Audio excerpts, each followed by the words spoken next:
Okay, so yeah, obviously the same day that Sony State of Play was dropped, we also had a new Nintendo Direct. Tons of really interesting stuff in there. Not exactly gigaton announcements as such, but I thought it looked pretty good. For a system that's reaching the end of its life cycle, I thought there was some really interesting stuff in there. If not the sort of huge hits that people might have wanted. Actually, I'm sort of reminded of this tweet. Actually, it's from a Krista Lee on Twitter. Nintendo Directs are always fun because people who like mid-budget Japanese games get to have a fun 40 minutes freaking out about Kawazuma game, and people who want Donkey Kong swinging on vines in an open world are reliably disappointed. It's awesome. That's great. Yeah. What do you think about this? I mean, there were some really nice titles in there, right, John? Yeah, I think so. It's exactly the kind of thing you'd expect from like the end of the Switch's life, right? Like they're winding things down. Clearly, we're heading into the next generation from Nintendo. Yet there's still some great stuff here. I was surprised, given that last time they announced the Super Mario RPG remake, that they also decided to announce a remake of Paper Mario: The Thousand Year Door, which is fantastic. It's my favorite Paper Mario game. I think many others would agree. Beautiful, beautiful RPG for the GameCube, no less. Although I wanted to talk about this specifically and raise the point that the game looks better in this remake version. You can see the improvement they've made, but it doesn't look dramatically different. And yet, the GameCube version is 60 frames per second. This trailer is 30 frames per second, but there is a moment where you saw 60 in it, suggesting that the asset was uploaded at 60 and the game just happens to now run at 30. So when it spins around on a pedestal, you see it at 60. Now, they do have some of the graphical improvements we saw in the Origami King, which is my second favorite Paper Mario game, by the way. It's very good.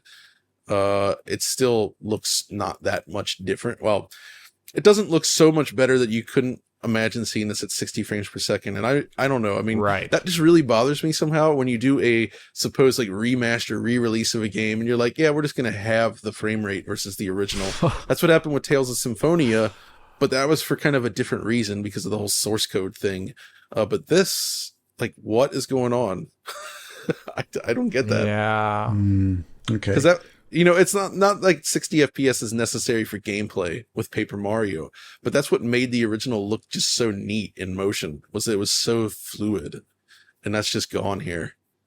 But there is other stuff. They showed Mario versus Donkey Kong, which I was hoping for DK94 remake, but Mario vs. Donkey Kong is fun. Not a bad thing to do. What else did they show? Looking through here. Princess Peach, Showtime, exclamation point. Oh yeah, they have the exclamation point, kind of like bug, jab. That also looked so, there was the Super Princess Peach on DS back in the day. That I quite liked. That was interesting. And I guess they're taking her back into her own game again. This looks completely different. It's like a slower paced platform action game set on like a stage show. And actually the thing that came to mind first for me is Puppeteer, which was one of my favorite PlayStation 3 games, actually. And it kind of reminded me of that, where it is basically like 3D worlds, but it's a stage show, and they kind of play with the curtains and like the spotlights, and things are made out of like different like crafting materials, right, to create that kind of effect. But there does seem to be a mix of platforming, mini games, all kinds of stuff in there. I mean, I don't know. I suspect, Alex, this is high on your list of games to play. Yeah, it's right at the top. No, but seriously, it looks good.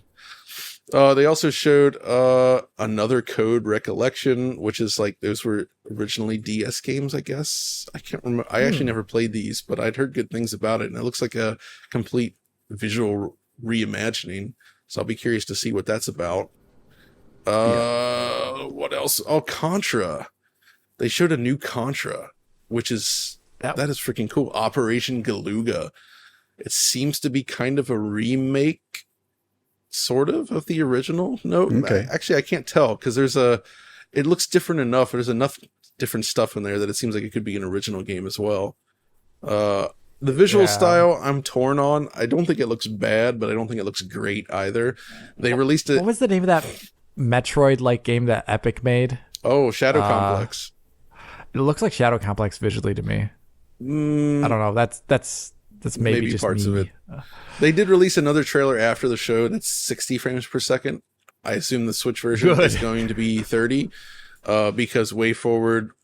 Actually, WayForward's making this. I love what WayForward does, but ever since they switched to Unity, their performance profiles in their games have dropped significantly, and I find like their games just don't run well compared to how they used to before they switched to Unity. So it feels like they never quite got a handle on it in terms of performance, especially on Switch, where it's usually pretty bad, unfortunately. So, but still, I'm excited to play this. These are the guys that made Contra 4, by the way. I should note, and Contra 4 was awesome on the DS. Okay, good stuff. F-Zero 99 was an interesting one, right? Just came out of nowhere. Yeah, that's like a 99 player on track kind of. It's like a take on Tetris 99, but everybody playing on F-Zero at once on a track. 99 racers. It just looked like Total Carnage. Yeah. It looks like Total Carnage. It reminds me of those like Trackmania videos people would always do. You know, where they just have like cars doing those runs and they blend them all together to create like a really cool looking thing. It's kind of like that. I actually need to download this and try it. It's very strange to see, though, and it's an interesting way to bring back F-Zero, I would say, which is cool. There's a WarioWare game, Chad's favorite. Well, to be fair, Chad is all about the unique uses of Nintendo controllers. It's true. He loves to shove it somewhere, that's for sure. They showed a really nice trailer for Auden Chronicles, which is kind of like the spiritual successor to Suikoden series. I'm just talking about all the stuff that you guys probably have no idea about or even what I'm saying. Is that right? I know the names of a lot of these things, but you would know, Rich, but Alex is like, what are you talking about? Wow, that's a major diss. It's true, though. He's a PC gamer. I play PC games. There's no diss there. Alex is pure PC, man. And that's okay. Yeah, it's like if I talk about like RTS games, like most of you guys are just like question mark. Exactly. The Tomb Raider thing. They're like releasing Tomb Raider 1 through 3, is it? Yeah. And they have this weird, interesting visual mode that's kind of like, it looks very old school, but it has some modern rendering features, and it looks like you can switch between the two. Mm-hmm. Yeah, it's very cool. I liked the fact that they have like Lara. It looks more like the magazine cover versions of Lara, like in terms of like art style. Yeah. I don't know if you've ever seen that. That's a good point. It's like the CG version of her. So. And it's definitely not. They didn't put in the new reboot version of her, for example. So it's very old school.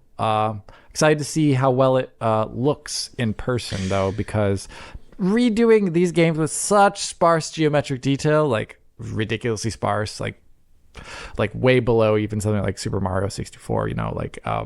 It'll be interesting to see how it actually pans out. Well, for me, it's all about the traversal, right? Because the original was kind of like a grid-based system of moving about. I hope they retain that.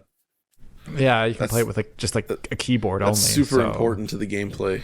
And I think getting rid of that would be a huge loss. That's something about those original Tomb Raiders that always sticks with me, though, is that actually climbing structures is a bit tense in a way that in modern games with Uncharted style climbing, you're literally just tapping buttons and pressing directions.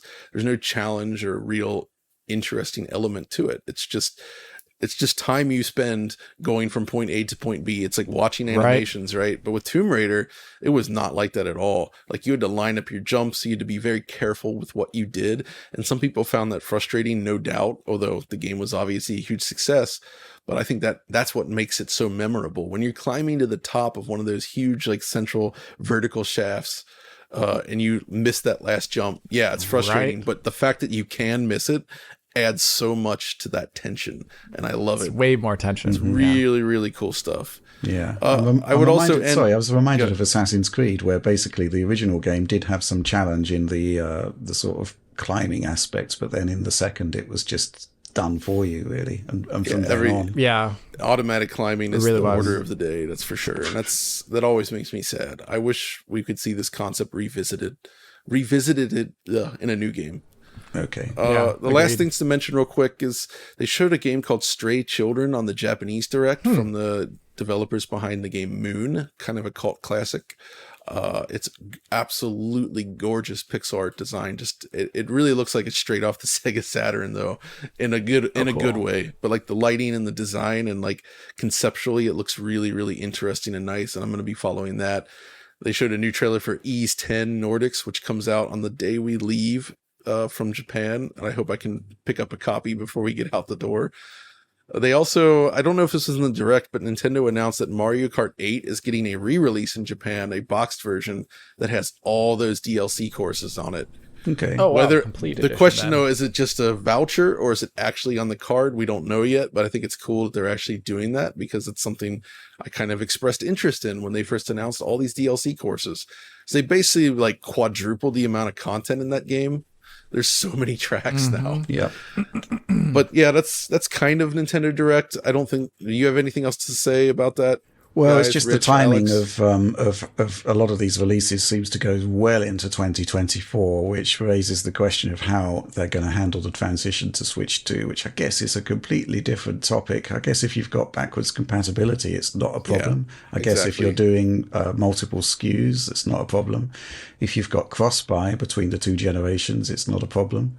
If they are going to be doing enhancements, there's a lot of questions that Switch 2 is going to raise, and I actually think that initial trailer that they have to put out to introduce the system is going to have to cover a lot of ground, or there needs to be some prolonged marketing campaign to actually explain to people how they're going to handle the transition. So yeah, I guess that was my only sort of point that was coming to mind. Also, they seem to be sort of I'm not going to say plumbing the depths, but mining deeply into their back catalogue of various games that they've had and bringing them to Switch. But I've got to say, they look good. That's the thing about Nintendo games. They're classy. Doesn't matter what the original hardware was. They looked good and they can be transitioned across to new hardware and they still look great. So I thought that was another interesting thing. Except those Pokemon games. Well, that goes without saying, doesn't it?